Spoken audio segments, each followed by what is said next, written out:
In George Floyd riots, she said people have every right to be out there. Don't expect it to stop. They shouldn't let up.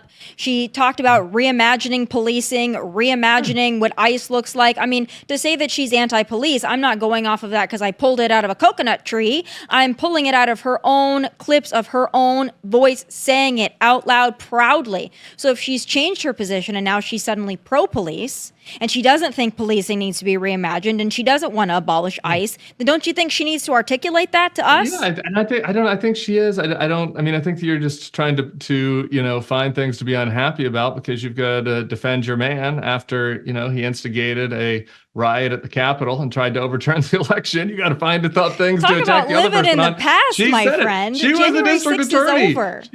She's pro-police. What's okay, over? well, January 6th is long It's gone. not really over because he's still lying about the 2020 election. He's still advancing the lie that led to the attack on the Capitol. So it's not over. Police there. You want to be like, oh, Kamala's anti-police. Really? Donald Trump instigated a riot at the Capitol where 100+ police were injured. He won't apologize for it. He's happy about it. He wants to pardon and get out of prison the people that attacked the cops at the Capitol. That guy's not pro-police. And he was asked about this recently in an interview, and he went back down. He said the thing that really upset him was the lefty protesters that painted the marble at the Capitol. And as a builder, he's really upset about the marble. He's not upset about the cop that lost his eye. Donald Trump hasn't called him. He hasn't called Brian Sicknick's family. Like, give me a break. Well, I don't like this whole Kamala's anti-police. Donald Trump is anti-police. Brian Sicknick did not die because of January 6th. So really? Oh, it's just a coincidence? Or just a quinky dink that there was a riot at the Capitol and one of the officers there died? Yeah, because he suffered a medical emergency, I believe a stroke, after that event. Yeah. So you think the stroke would have happened if he was just sitting there minding his own business, doing people have strokes all the time. People have strokes all the time. All right, Tom.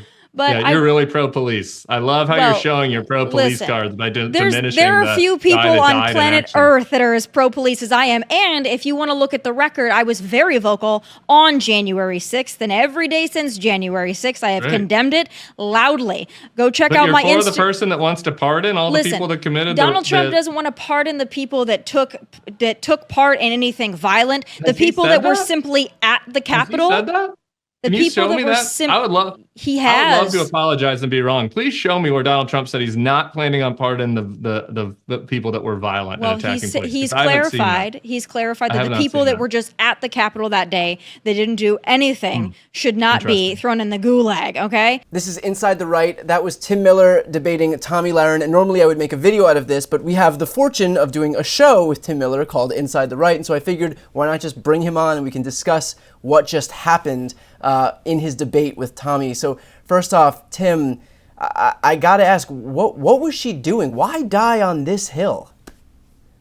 I don't know exactly what she was doing. I think that she was trying to corner me about Kamala Harris's past record, right? And like the whole notion of this interview was, in her view, was that I, as a former Republican, I guess, should be mad at Kamala because she used to have a lot of views that were further to the left than the ones that she is expressing now, and that shows that she's a hypocrite or whatever. It's hard for me to get fully inside Tommy's mind, but I think that was basically the basis of this and why I was invited on. And so, look, from my perspective, I think it's always valuable to engage with the MAGA folks and to try to inject a little bit of reality into their bubble. And so I knew that she wasn't going to ask me about January 6th, of course, but I was like, if we want to talk about Kamala's position on police, like, okay, let's do it. Let's talk about her position on police. Let's talk about Donald Trump's position on the police, and we'll see who ends up looking more favorable. One thing that I thought was especially telling is she brings up the George Floyd protests, but then criticizes you for living in the past, she says, when you bring up the January 6th insurrection. So why is it okay for her to invoke things that happened in the past when she's proving her point, but you can't bring up anything that happened in the past in an effort to prove your point? Yeah, I think that we're bored with January 6th as our get out of jail free card. I mean, here's the problem, Brian, and you do this too. You go and deal with these folks. Like, they are playing a very weak hand. Okay, like they're playing an extremely weak hand because the facts are not on their side. I mean, they are running cover for a guy who was manifestly unfit to be president, whose actions were totally inappropriate and unconstitutional and indefensible, frankly, and outside the bounds of anything that anybody from either party had done, during our lifetimes or our parents' lifetimes. And so when you have to defend that, you need some shortcuts to get out of it, right? And so one of their shortcuts is like, oh, we can't talk about January 6th. You guys are obsessed with it. You have TDS. You can't talk about anything except January 6th. And like my response to that is kind of, well, yeah. I mean, we had a group of people, a group of rioters storming the Capitol, waving the flag of a politician, breaking into the building to try to overturn an election. Like that's not something that's happened in the last 150 years. And so, Right. we're going to be talking about it for a little while yet. Especially considering that guy is still running on a campaign predicated on releasing those insurrectionists from prison. That's a major component of his re-election campaign. It would be one thing if these guys had nominated Ron DeSantis. I'm not a Ron DeSantis fan. That is not my strain of republicanism. It would be one thing if they had nominated him and Donald Trump was exiled, to a golf cart somewhere. Even then, still, I think it would be worthwhile to discuss what happened on January 6th, but they might have a leg to stand on about how they're trying to move forward. But like they renominated him. He did January 6th, and then they renominated him, and now, as you say, he's pledging to pardon and let out of jail the people that committed the acts. So it's an active issue. By the way, just for our viewers, so everybody knows, this is where the incentive structure is on the right to do what Tomi did. So the fact that Tim and his colleagues over at the Bulwark are actually willing to speak the truth and acknowledge objective reality and put country over party is a testament to just how important their work is. So for those watching right now, if you're not yet subscribed to the Bulwark, I'll put the link right here on the screen and also in the post description of this video, if for nothing else than showing a little courage, because the flip side of what he could be doing is shilling for Donald Trump in the way that Tomi has, and just selling every shred of his dignity down the river.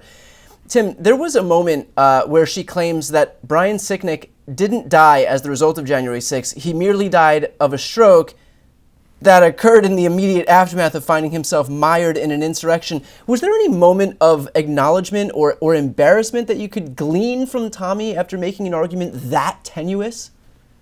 No, nothing. I mean, the interview went on past that clip, and after that, she gets into all the stupid culture war stuff. It's like trying to call me Tampon Tim or whatever. That went about as well as the police clip for her, Yeah. as you might imagine. But like, no, they look, these people do not take their arguments seriously. I think is really the truth of it, right? I mean that if you were to be a genuine defender of the police, if you were to actually care about people, who you claim to care about, you wouldn't behave the way they do. This is true across a whole range of issues. If you cared about your own voters, you wouldn't tell them not to get vaccinated against a deadly disease, right? If you cared about the police, you wouldn't just like make jokes about the fact that some of them got attacked. Like, and I mean, think about the way that Fox and Tomi and others treated the Capitol Police that testified in front of the January 6th committee, and they were ridiculed, they were mocked, and the Brian Sicknick situation is the most tragic. His family obviously is still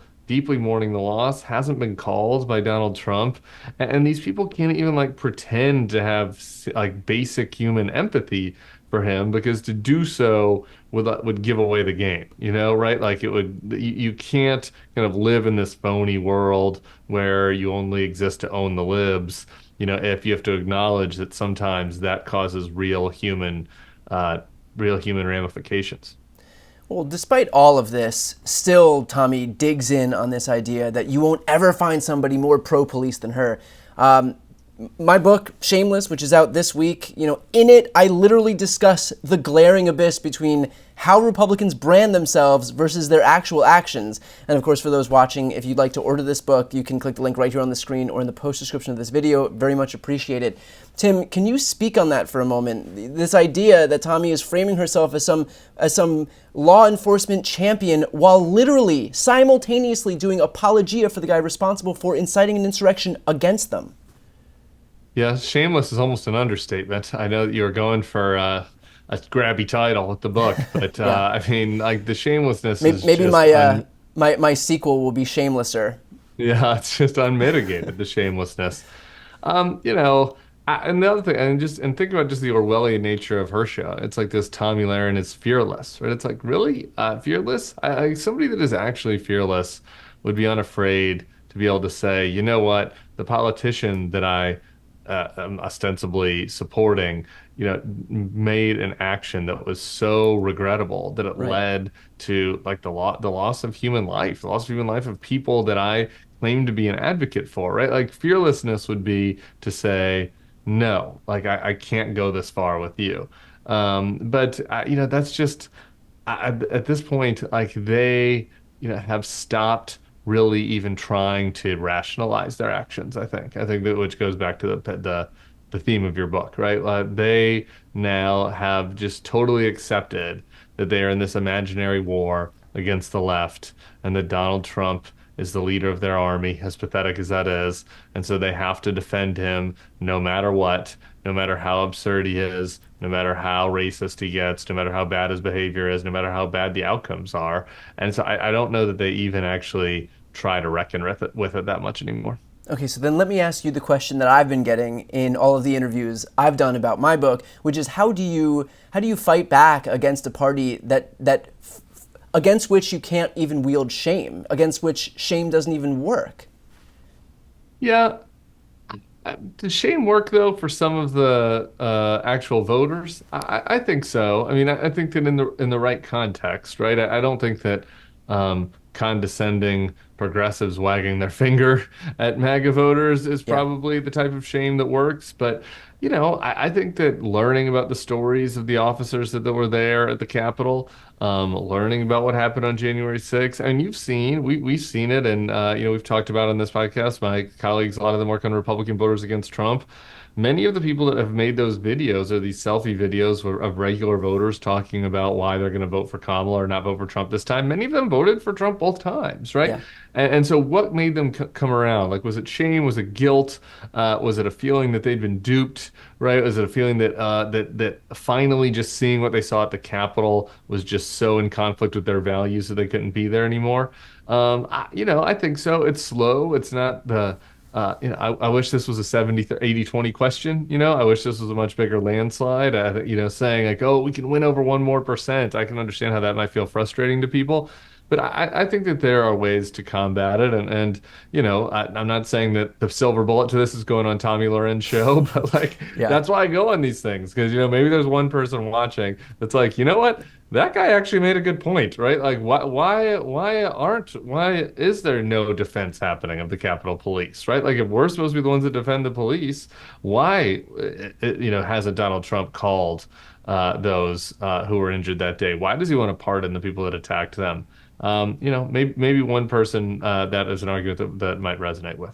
Right, and then that's been my mentality about this all along. If you can just do one thing to something to reach even one more voter, then it makes something like this worth it. Which again underscores for those watching the importance of lifting up the work that Tim and his colleagues are over at the Bulwark are doing right now. So I'll put that link right here on the screen, and also in the post description of this video. I'll also put the link to my book on this screen as well if you'd like to order that.